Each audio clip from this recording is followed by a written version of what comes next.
Janata party Raichur ಜಿಲ್ಲಾ ಘಟಕದ ವತಿಯಿಂದ ಇಂದು ಟಿಪ್ಪು ಸುಲ್ತಾನ್ ಗಾರ್ಡನ್ನಲ್ಲಿ ಬೃಹತ್ ಪ್ರತಿಭಟನೆ ನಡೆಯಿತು. ರೈತರ ಹಲವಾರು ಬೇಡಿಕೆಗಳನ್ನು ಸರ್ಕಾರದ ಗಮನಕ್ಕೆ ತರುವ ಉದ್ದೇಶದಿಂದ ಆಯೋಜಿಸಿದ್ದ ಈ ಪ್ರತಿಭಟನೆಗೆ ನಗರ ಶಾಸಕ ಡಾ ಶಿವರಾಜ್ ಪಾಟೀಲ್ ಸೇರಿದಂತೆ ಹಲವು ರೈತ ಭಾರತೀಯ ಜನತಾ ಪಾರ್ಟಿ ಜಿಲ್ಲಾ ಘಟಕದ ನೇತೃತ್ವದಲ್ಲಿ ಬೃಹತ್ ಪ್ರತಿಭಟನೆ ನಡೆಯಿತು.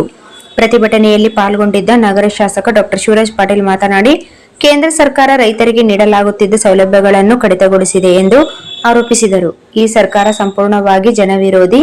ಹಿಂದಿನ ಬಿಜೆಪಿ ಸರ್ಕಾರ ರೈತ ಕುಟುಂಬಗಳಿಗೆ ಪ್ರಧಾನಿ ಕಿಸಾನ್ ಅಡಿಯಲ್ಲಿ ಕೇಂದ್ರದಿಂದ ಸಿಗುತ್ತಿದ್ದ 6,000 ರೂಪಾಯಿಗೆ ರಾಜ್ಯ ಸರ್ಕಾರ 4,000 ರೂಪಾಯಿ ಸೇರಿ ವಾರ್ಷಿಕ 10,000 ನೆರವಾಗುತ್ತಿತ್ತು. ಆದರೆ ಈಗಿನ ಸರ್ಕಾರ ಅದನ್ನೇ ಸಂಪೂರ್ಣ ತೆಗೆದುಹಾಕಿದೆ. ವಿದ್ಯಾನಿಧಿ ಸೇರಿದಂತೆ ಹಲವಾರು ಯೋಜನೆಗಳನ್ನು ನಿಲ್ಲಿಸಲಾಗಿದೆ ಎಂದು ಅವರು ಆಕ್ರೋಶ ವ್ಯಕ್ತಪಡಿಸಿದರು.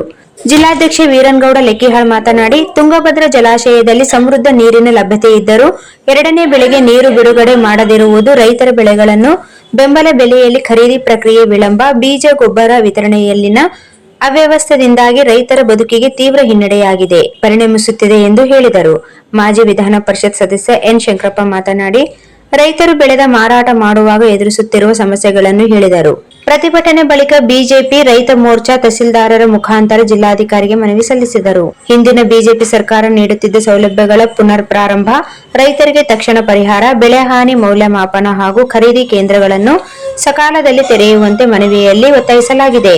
ಜಿಲ್ಲಾ ಪ್ರಧಾನ ಕಾರ್ಯದರ್ಶಿ ಶಂಕರ್ ರೆಡ್ಡಿ, ಯುವ ಮೋರ್ಚಾ ಜಿಲ್ಲಾಧ್ಯಕ್ಷ ವಿನಾಯಕ್ ರಾವ್, ರೈತ ಮೋರ್ಚಾ ಜಿಲ್ಲಾಧ್ಯಕ್ಷ ಸಿದ್ದನಗೌಡ ನೆಲಹಾಳ್, ಮಂಡಲ ಅಧ್ಯಕ್ಷರಾದ ಮಹಾಂತೇಶ್ ಮುಕ್ತಿ, ರಾಘವೇಂದ್ರ ಉಟ್ಕೂರು, ಶರಣಬಸವ ಜೋಳದಿಡ್ಡೆ, ಎಂಕೋಬಾ नायक ಸೇರಿದಂತೆ ಪದಾಧಿಕಾರಿಗಳು ಭಾಗವಹಿಸಿದ್ದರು.